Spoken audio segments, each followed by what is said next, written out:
You got a raise. You worked harder. You negotiated. You earned it. So tell me why you still feel broke? Why does your bank account feel tighter than it did 2 years ago, even though your income is higher? If that's you, you're not crazy. And you're definitely not bad with money. There are 5 invisible forces quietly shrinking your paycheck every single year. And once you see them, you can't unsee them. Let's break this down. Here's the first thing nobody tells you. Most raises are nominal increases, not real increases. Let's say you made $60,000 last year. This year you make $63,000. That's a 5% raise. Sounds good. But what if inflation was 6%? That means everything you buy, groceries, rent, insurance, gas, went up faster than your income. So technically, you took a pay cut. Not on paper, but in purchasing power. And here's the crazy part. Your brain doesn't measure money in percentages. It measures it in lifestyle. If your lifestyle didn't improve, your brain registers that as failure. Even if your salary went up. That's the illusion. Inflation is the silent pay cut. It doesn't send you a notification. It doesn't ask permission. It just slowly makes your money weaker.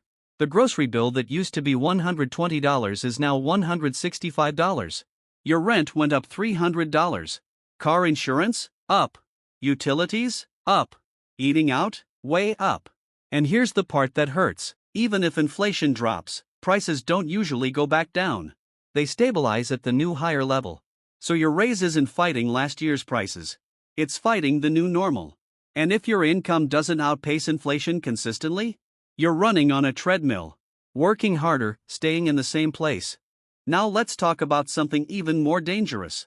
Lifestyle creep. This one isn't the government's fault. It's human nature. When you earn more, you upgrade. Better apartment. Nicer car. More dinners out. Upgraded phone. Better clothes. Individually, none of these feel extreme. But together, they reset your baseline. Here's how it works psychologically. You get a raise. You feel successful. You reward yourself. Now your fixed expenses increase. And within 6 months, your new lifestyle feels normal. Not luxurious. Normal. So when your bank balance looks the same as before, you think, why am I not getting ahead? Because your raise upgraded your bills, not your freedom. Let's talk about the part nobody likes. Taxes. When you get a raise, you don't keep all of it. If you move into a higher tax bracket, a portion of that raise gets taxed at a higher rate. Now, quick clarification. You don't pay the higher rate on all your income. Only the portion above the bracket threshold. But still, the number that hits your bank account is smaller than the number in your offer letter. Then you add Social Security, Medicare, state taxes, retirement deductions, health insurance. And suddenly your 5% raise feels like 8%. And remember, inflation was 6%. Do the math. Now this one is sneaky. The subscription economy. 10 years ago, you bought things once. Now you rent everything. Streaming services, music apps, cloud storage, software, fitness apps, food delivery memberships, premium banking, AI tools. It's $9.99, $14.99, $19.99. No big deal, right? Until you realize you're spending $300 to $500 per month on autopay. That's $6,000 per year. That's an entire Roth IRA contribution. That's an investment account. That's a vacation. You didn't get poorer. Your autopay army just got bigger. And raises don't feel big when they're immediately absorbed by invisible monthly charges. This is the one nobody talks about. Asset inflation. Homes have gone up dramatically over the past decade. Stocks have compounded. Private businesses exploded in value. And wages? They grew, but slower.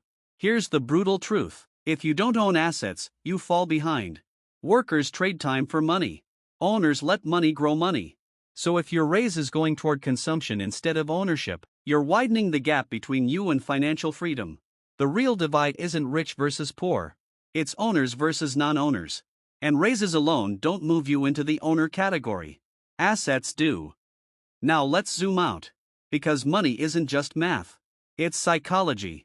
Social media shows you vacations, luxury apartments, new cars, designer clothes. And when you get a raise, you feel like you deserve to level up. I worked hard. I earned this. And you did. But here's the difference. Most people use raises to buy status. Wealthy people use raises to buy assets. One gives dopamine.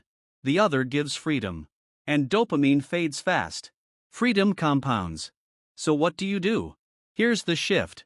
Number 1. When you get a raise, invest at least 50% of it immediately. Before you adjust your lifestyle. Automate it. If you never see it, you won't miss it. Number 2. Track net worth, not salary. Salary is input. Net worth is outcome. Number 3. Cap lifestyle creep intentionally. Upgrade slowly. Not automatically. Number 4. Prioritize ownership. Index funds. Retirement accounts. Business equity. Real estate exposure. Even small amounts matter. Because ownership compounds. Number 5. Audit subscriptions once per year. Cancel ruthlessly. If it's not adding real value, it's draining future freedom. If your salary feels smaller every year, you're not imagining it. Inflation is real. Lifestyle creep is real. Taxes are real. Subscription traps are real. Asset inflation is real. But here's what's also real. You can outpace all of it. Not by chasing bigger paychecks, but by increasing your ownership. A raise doesn't make you rich. Margin does. Assets do. Discipline does. The goal isn't a higher salary. It's a higher gap between what you earn and what you spend.